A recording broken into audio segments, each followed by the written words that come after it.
Hi everyone, it's Stephanie. I thought that I would just do a series of video blogs on what does it look like to be on the healing path with IFS when we're survivors of childhood trauma or relational wounding. And the main reason I want to do this series is because I speak to a lot of people who feel shame that what they're going through and how their system is navigating the healing in IFS isn't how they feel it should. The way that it gets spoken about in community, the way that the books make it sound, that is actually their parts maybe don't trust self for a very long time. My parts haven't even wanted self for a period of time. They've wanted my therapist self. So there's been a lot of transference, which some of my parts have held a lot of shame about because I'm a therapist and I can see it happening. But I also two things. I hold really tenderly the parts of me who do that kind of projection. And second of all, my therapist has been completely unflapped by it because, the transference is just here for a reason. It's just information, right? So for me, it's about really starting to talk about what does the healing path look like when we're trauma survivors using IFS in real terms, real terms. And so today I want to tell you a kind of something exciting. Well, I think it's exciting. So I wanted to talk a little bit about how I perceive the healing journey happening in IFS in the hopes that it might help destigmatize some of the things that people are holding. And that is, I think at the beginning of IFS, a lot of us come to IFS think it's going to be the magic bullet. It sounds like it's going to be magic. And when we first start, it is. We listen inside and it feels so good. Finally, I feel like I understand myself. I feel like I understand the stuck places. I feel like I finally understand why I yell at my husband at that particular time. I understand the decisions that I've made that have caused problems in my life. It feels so relieving to finally be seen by my IFS practitioner or therapist in a loving way. It feels good to finally hold myself in less contempt and more compassion. So those early spaces, I think, feel really good.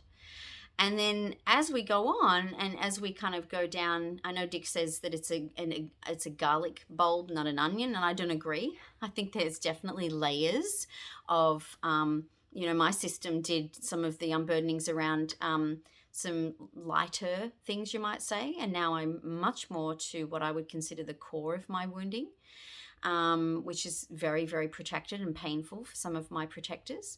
And so my point is, though, let me take a pause.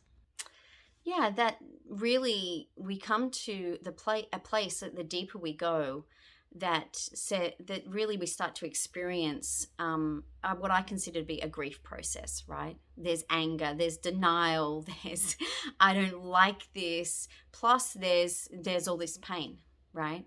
So the pain's here, and I was talking to a friend recently. She said it's kind of like she and I were both talking about how we're going through a process of hearing a lot, hearing and hearing and hearing from parts about the pain, and and that for my system at least, and my friend was saying similar, that it's sort of like the best I could do is really hold that on my good days. On my bad days, I can't hold it at all. I'm just feeling flooded, and my protectors are feeling hateful about this process, right? Like raging against it, like I don't want to feel this way. And then on my good days, I'm holding. And then this lovely experience I've had is kind of like I'm imagining it's maybe part of it, the next stage, you're kind of this muddy middle where you're just listening, and it's really hard for our protectors. And then for me, I'm just coming to a place of finally being able to respond to my parts. It's like that wasn't available, despite the fact that I know self has a response.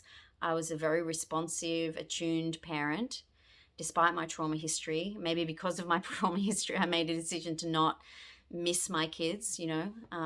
And so I know it's within me, but I couldn't do that inside because my protectors wouldn't allow that. And so now there's this new phase of responding, which is incredible. It's like I'm just beginning to feel into it. I don't even have words for it yet. But I wanted to speak for really the main thing that I'm trying to say in this video is about the muddy middle. how long it can take, how hard it is. And I really want to say to each one of you who are in the muddy middle that, first of all, I'm still in the muddy middle. I'm kind of straddling the muddy middle and coming out the other side. That the muddy middle takes as long as it takes. It's a grieving process. How can it go any faster than it goes?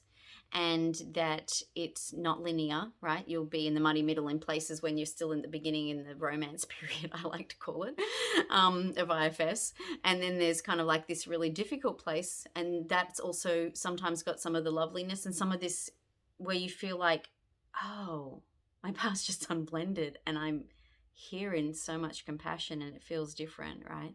And then I'm back in the muddy middle.